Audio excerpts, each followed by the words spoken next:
शहद को लेकर इतना भ्रम फैला हुआ है, आपने सुन रखा होगा कि शहद और गर्म पानी और थोड़ा सा नींबू निचोड़ के अगर आप सुबह सुबह पीते हैं तो आपका पेट साफ होगा, साथ ही साथ आपका वज़न कम होना शुरू होगा, आपका थायराइड नॉर्मल होना शुरू हो जाएगा, आपका बीपी भी नॉर्मल होना शुरू हो जाएगा।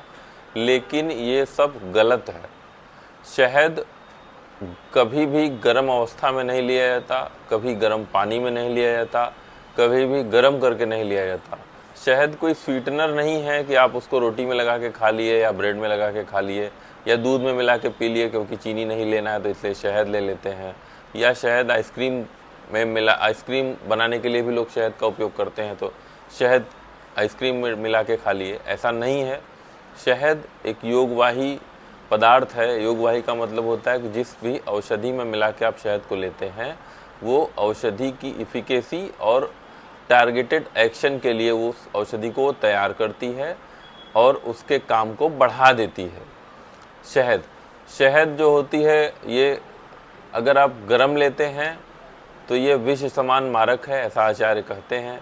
आचार्य यह भी कहते हैं कि शहद को न गर्म लेना है, न गर्म अवस्था में लेना है, न तो गर्मियों में शहद लेना है, न तो आप आतप सेवन करके, मतलब कहीं से अगर आप धूप से होके आए हैं और अगर आपका शरीर गर्म है तो भी आपको शहद नहीं लेना है।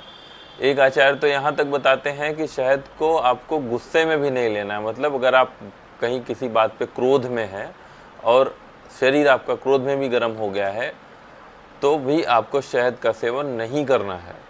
हाँ, शहद का सेवन करने से वज़न कम होता है ऐसा बताया गया है, लेकिन पुरान शहद, मतलब कम से कम 1 साल पुराना शहद अगर आप सेवन कर रहे हैं, वो भी सादे पानी में, ठंडे पानी में, ताज़े पानी में मिला के ले रहे हैं, गर्म पानी में नहीं, तो वज़न वो कम करेगा। मतलब पुरान शहद, जो पुराना शहद होता है वो वज़न कम करता है पानी में लेने के साथ, और जो नवीन शहद है, नया शहद है, वो वज़न बढ़ाएगा।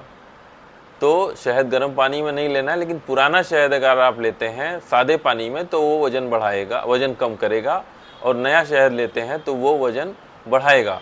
अब आप सोचिए कि जब भारत में इतना उत्पादन नहीं है जितना शहद की खपत है, तो कोई ऐसा नहीं होगा जो 1 साल तक अपने शहद को रखेगा फिर मार्केट में उतारेगा बेचने के लिए, जबकि बहुत सारे नकली शहद चीनी मिले हुए आ रहे हैं। तो आप सोचिएगा, आप जो है चीनी का शरबत पी रहे हैं या शहद पी रहे हैं। लेकिन आगे से जब भी आप शहद कंज्यूम करें तो इन बातों का ध्यान रखें, शहद गर्म पानी में नहीं लेना चाहिए।